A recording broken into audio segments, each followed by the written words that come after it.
영상번호 1-6번입니다. 함수의 개수를 세어가는 문제인데요. 제가 여러분들 공부하는 거 보고 책을 좀 살펴보니까 제가 분명히 얘기했잖아요. 이번 시험에 함수의 개수를 세는 것과 관련된 문제는 반드시 한 문제 이상 나온다. 한 문제 나온다. 기본적인 형태의 함수 말고요. 분명히 제한된 조건. 그런데 그 제한된 조건이 대소관계를 주어지거나 조건으로서 준다거나 아니면 이제 합성이라는 이 관점을 조건으로 준다거나 하는 문제들이 어려울 거다. 사실 그런데 그 중에서도요, 이 대소관계를 주는 문제는 그닥 어렵지는 않은 문제고요. 사실 저는 이제 급한 걸 이제 업로드를 먼저 하느라고, 그죠? 이 문제 좀 계속 지금 미루고 있었는데, 푸는 거 보니까 안 되겠어요. 그냥 빨리 한번 짚고 넘어가야 될 것 같아요, 지금. 자, 우리 다음부터 이런 문제 나오면 반드시 풀 수 있어야 됩니다. 어렵지 않은 문제죠.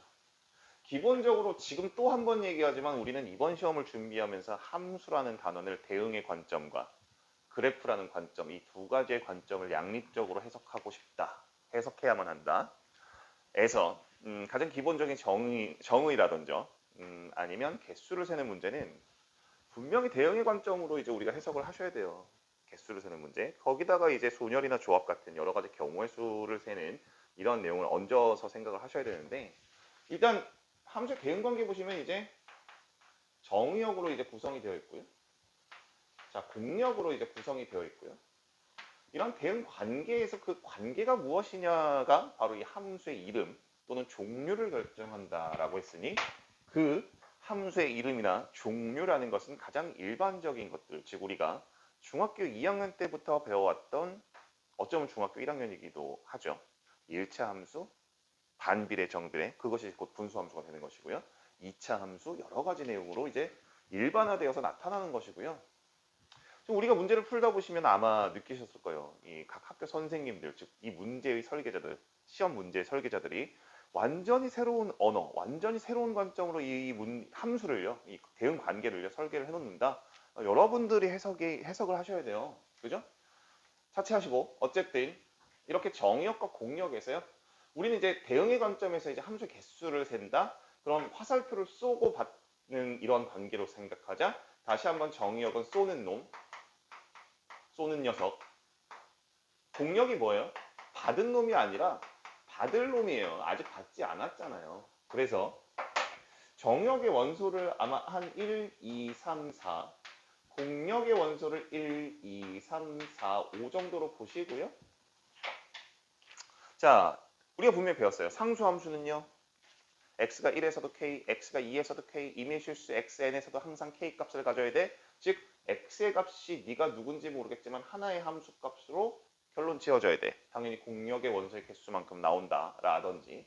1대1 대응 함수는 만들어지지 않죠. 정역의 원소, 대응의 관점에서 보셨을 때 이 정역의 원소의 개수와 공역의 원소의 개수가 서로 개수가 같고 하나씩 대응된다라는 관점이 1대1 대응이고요. 개수는 공역의 원소의 개수가 일렬로 배열되는 공역 원소 팩토리얼. 지금 같은 함수는 1대1 함수까지는 만들어질 것 같아요. 하나, 둘, 셋, 넷, 5개. 쏘는 놈이 지금 4개죠. 받을 놈이 5개. 받을 놈 중에서 늘 뽑아내는 겁니다. 누구요? 실제로 받게 되는 놈을요. 그런데 쏘는 놈이 4개예요. 그럼 이 5개 중에 실제로 받게 되는 놈은 4개인데요. 이제 함수의 종류에 따라서 그것이 중복을 허락하느냐, 순서를 고려해야 되느냐, 순서를 고려하지 않아도 되느냐. 1대1 함수 같은 경우는 예를 들어서 야, 쏘는 게 지금 5개, 쏘는 게 4개야, 받을 게 5개야, 나 하나, 둘, 셋, 4개만 한번 선택해 볼래. 그런데 예를 들어서 정역 1, 2, 3, 4 고정시켜 놓으시고요. 공역 5개 중에요. 1하고 2하고 4하고 5를 선택했지만 나 이번에 순서 바꿔서 2하고 4하고 1하고 5로 이렇게 한번 줄 세워볼래 라고 한다면 대응 관계가 달라지죠. 역시 종류가 다른 1대1 함수가 된다. 그러니까 가장 이런 기본적인 내용들은 우리가 이 숙지를 하고 계셔야 됩니다. 분명히. 이런 문제가 나와주면 고맙겠죠. 그런데 이런 문제가 아니라 아까도 얘기했잖아요. 대소관계를 섞어 놓는다든지 합성의 이 개념을 섞어 놓는 문제가 분명히 나올 거라고요. 이번 시험 분명히 어려울 겁니다. 자, 문제 들어가죠. 제가 아마 올라가 있는 강의에도 보시면 분명히 제가 이 얘기를 한 적이 있을 겁니다. 함수의 개수를 세는 문제에서 대, 소, 관계가 그죠? 결정이 되어 있다. 너는 반드시 뭐다? N 컨비네이션 R 조합으로서 생각하자. 왜? 그냥요. 대소관계가 결정되어 있으면요. 즉 뭐 예를 들어서 증가함수야 감소함수야. 즉 x1과 x2에서 x2가 더 클 때 예컨대 x1이랑 x2가 더 클 때 x1에서의 하함수값과 x2에서의 하함수값 야 네가 더 커다. 이걸 만족한다. 그럼 우리는 이제 딱 보자마자 관용적인 표현 이거 그래프로 나타내면 증가함수구나. 당연히 알고 계셔야 된다고 했어요. 예를 들어서 그럼 이거의 개수는 어떻게 세? 자, 예컨대 문제의 컨디션마다 다르겠지만 정의역이 1, 2, 3, 4야. 아까처럼 공역이 자 1, 2, 3, 4, 5야. 자, 예를 들어서 나는 쏘는 놈이 몇 개? 4개. 받을 놈이 몇 개? 5개. 그런데 대소관계 보호하니까 등호가 없어. 느낌적인 느낌으로 중복은 안 되겠다. 왜? 예를 들어서 네가 1로 가고 너도 1로 가면 x1, x2에서 x2가 더 큰데 x2에서 가는 함수값이 얘보다는 얘 여기 x1에서 가는 함수값보다 더 커야 되는데 같으면 안 돼. 안 된다는 얘기예요. 그죠? 아, 중복은 허락하지 않는구나. 그 다음에 뭐예요? 받을 놈이 하나, 둘, 셋, 넷, 5개가 있는데 그 중에서 몇 개, 쏘는 놈이 4개야. 실제로 받을 놈은, 받게 되는 놈은 4개겠구나. 선택. 그런데 얘는 순서가 바뀜을 허락합니까? 아니잖아요. 네가 만약에 1로 갔어. 나 예컨대 하나, 둘, 셋, 4개 뽑을래. 네가 2로 갔어. 너는 그럼 넷 중에 한 군데로 가야지. 1로 못 가요. 예를 들어서 이렇게 가야 돼요. 그죠? 이해하셨나요? 그럼 얘는요. 얘보다 작거나 같은 쪽으로 못 가요. 아, 1로 가야 되는데 그럼 네가 갈 데가 없어. 이런 식으로 생각을 하셔야 되는데 이걸 이렇게 다 생각해서 그때마다의 그림, 대응관계 그림을 다 그려낼 겁니까? 안 된다고 했어요. 그죠? 우리 경우의 수를 한번 생각해 보자는 얘기입니다. 자, 어쨌든요. 대소관계가 결정되어 있다. 머릿속에 그냥 집어넣으세요. 조합이구나. 순서를 고려할 필요가 없구나. 자, 문제 봅시다. 정의역. 원소 5개입니다. 1, 2, 3, 4, 5. 자, 공역 받을 놈이에요. 쏘는 놈, 화살 받을 놈. 자, 몇 개입니까, 원소? 자, 1, 2, 3, 4, 5, 6, 7. 자, 문제 제한된 조건 봅시다. 3에서의 함수값은 그냥 고정이구나. 너는 자, 1이 가야 돼. 자, 두 번째입니다. 자, 지금 이런 표현. 물론 B의 값이 더 큽니다. B에서의 함수값은 항상 A에서의 함수값보다 작아야 된다. 그래프적인 의미로 보시면요. 단조, 감소 그래프여야 돼요.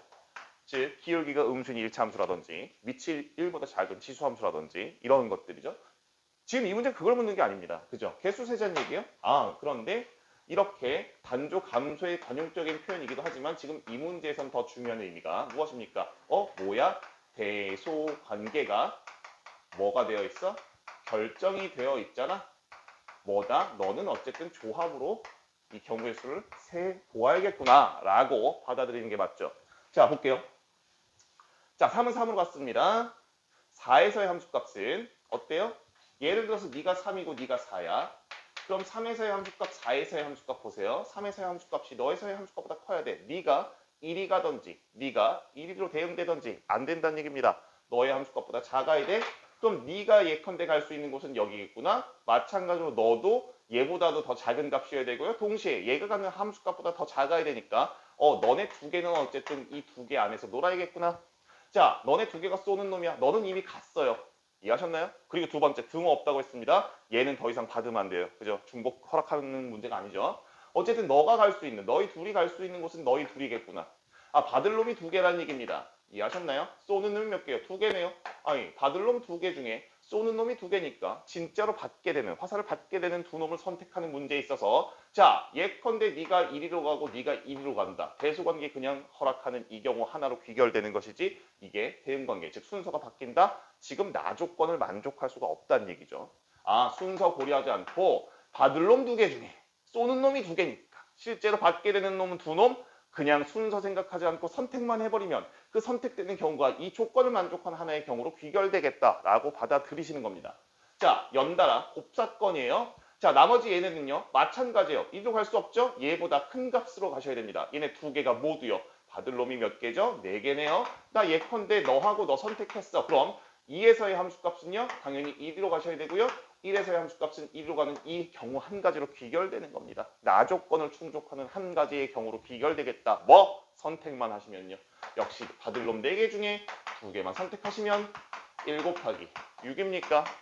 자, 6가지의 경우가 나오겠다라고 보시는 게 맞죠. 절대로 틀리시면 안 됩니다.